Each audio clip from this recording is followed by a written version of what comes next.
Okay, so solve natin itong problema natin.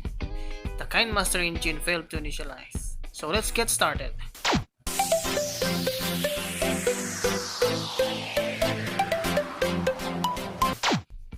Okay, so ang una natin gagawin, punta tayo sa settings.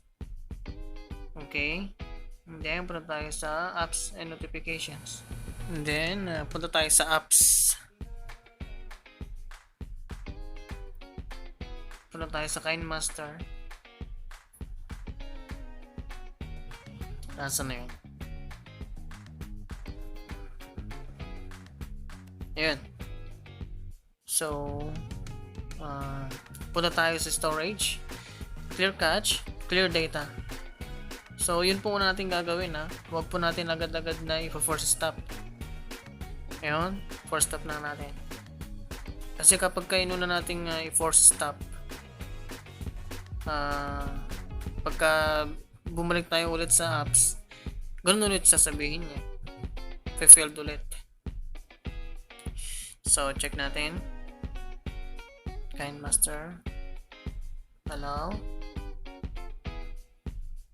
Okay. So, slide. Then start. Ayun. So, gumana na siya. So, ganun lang po yung ginagawa ko. Every time na pagka pumunta ako dito sa apps na to, ganun ang sinasabi yung kinemaster engine failed to initialize. Okay, so sana gumana ito sa inyo pong device at nawa ay nakatulong po ako sa inyo pong problema. So, marami pong salamat. God bless po sa inyong lahat.